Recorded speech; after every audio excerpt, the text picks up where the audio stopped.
आखिर क्यों आए भगवान शिव महाकाली के पैरों के नीचे? भगवती दुर्गा की 10 महाविद्याओं में से एक है महाकाली, जिनके काले और डरावने रूप की उत्पत्ति राक्षसों का नाश करने के लिए हुई थी। ये एकमात्र ऐसी शक्ति है जिनसे स्वयं काल भी भय खाता है।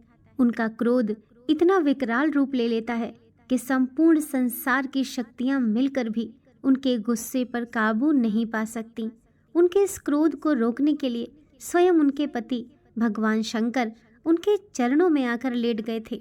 इस संबंध में शास्त्रों में एक कथा वर्णित है जो इस प्रकार है। दैत्य रक्त बीज ने कठोर तप के बल पर वर पाया था कि अगर उसके खून की एक बूंद भी धरती पर गिरेगी तो उससे अनेक दैत्य पैदा हो जाएंगे। उसने अपनी शक्तियों का प्रयोग निर्दोष लोगों पर करना शुरू कर दिया। धीरे धीरे उसने अपना आतंक तीनों लोकों पर मचा दिया। देवताओं ने उसे युद्ध के लिए ललकारा। भयंकर युद्ध का आगाज हुआ।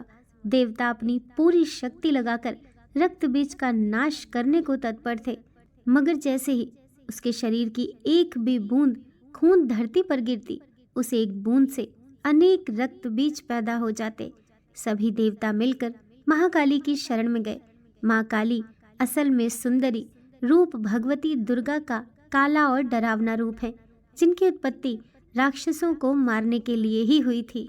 महाकाली ने देवताओं की रक्षा के लिए विकराल रूप धारण कर युद्ध भूमि में प्रवेश किया।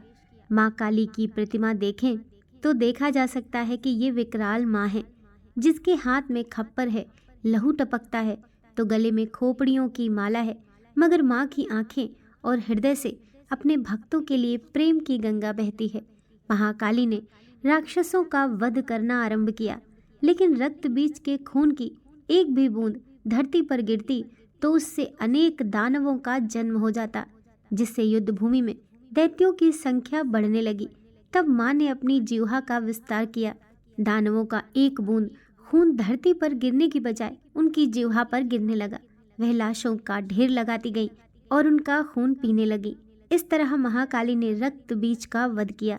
लेकिन जब तक महाकाली का गुस्सा इतना विकराल रूप ले चुका था कि उनको शांत करना जरूरी था, मगर हर कोई उनके समीप जाने से भी डर रहा था। सभी देवता भगवान शिव के पास गए और महाकाली को शांत करने के लिए प्रार्थना करने लगे। भगवान शिव ने उन्हें बहुत प्रकार से शांत करने की कोशिश की। जब सभी प्रयास विफल हो गए तो वे उनके मार्ग में लेट गए। जब उनके चरण भगवान शिव पर पड़े तो वे एकदम से ठिठक गईं। उनका क्रोध शांत हो गया। आदिशक्ति माँ दुर्गा के विविध रूपों का वर्णन मार्कंडेय पुराण में वर्णित है। दोस्तों, कहानी पसंद आई हो तो वीडियो को लाइक कीजिए, चैनल को सब्सक्राइब कीजिए। मिलते हैं नेक्स्ट वीडियो के साथ।